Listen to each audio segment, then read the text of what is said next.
In this video, we will try to find out who wrote each line of the lyrics to Eleanor Rigby, as John and Paul never agreed on it.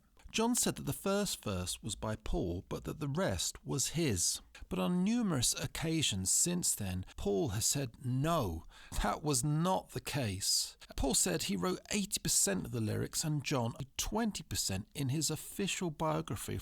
Clearly he was in a generous mood then, as on another occasion he said that John only wrote half a line. So let's look at the evidence. For the first verse, it is crystal clear. John agreed that Paul wrote it, and so does Paul. For the second verse, what we know is that after writing this first verse and the tune, Paul presented it to the other Beatles. He went to John's house, where John's best friend, Pete Shotton, was also staying. This was probably around March 1966, maybe February, a month before the first recording session for Eleanor Rigby in April. So at John's house, Paul told the group he wanted to write a second verse about a priest who was at the church where Eleanor Rigby is, and that the song more generally was about lonely people, and he sought ideas from those there. Strangely, the first idea apparently came from Ringo. If true, this is one of the most bizarre Beatles facts, as writing the words of a sermon that no one would hear is at turns funny, sad, tragic. It's almost Shakespearean. The next line about fixing a hole in his socks has got Paul written all over it. But again, the idea for this also came from Ringo, who had perhaps had a strong coffee that morning.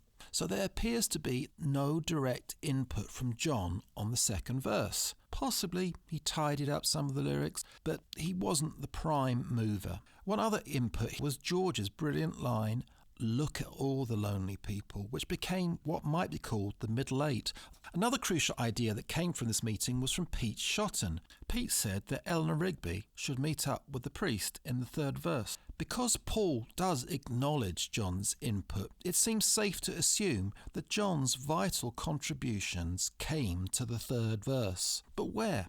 I think we have to award Paul of the incredibly dark statement about Eleanor Rigby dying in the church, as it fits his original bleak premise. But the dark humour in the second half of the line about Eleanor Rigby being buried along with her name sums up her complete isolation, but also has fun at her expense. This sounds to me like John's irreverent wordplay, as does the dark humour of singing that no one came to her funeral.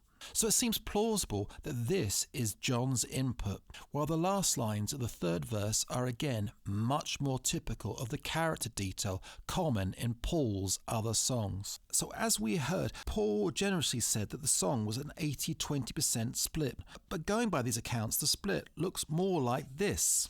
So this gives a clearer picture on the lyrics, but it does not resolve why John's account is so different. Why does he appear to be lying or misremembering? Typically, John's approach to talking about the Beatles was to dispel myths, to be blunt and give the unvarnished truth. So for him to lie about this song is out of character. Did he just forget? Was he looking to annoy Paul? Was he jealous of the song's success? Well, John is not around to answer. However, I think one way of tying the threads together here is to say that even if John only wrote 7% of the lyrics, his influence can be seen. Writing a sermon that no one will hear echoes making all his nowhere plans for nobody in Nowhere Man, written 6 months before, a line that is 100% John, by the way. Also, from the same Rubber Soul album, John's song Run For Your Life contains the line, "Let this be a sermon." So it is as if Ringo, or perhaps Paul, was channeling John's style here. Okay, so let's just wrap up. I think we can all agree Eleanor Rigby is just a brilliant song that has not dated the way some other Beatles songs have. And while it's sort of known as a song that Paul recorded without the other Beatles, I think the key to its success is that it is just a brilliant collaboration from all four Beatles.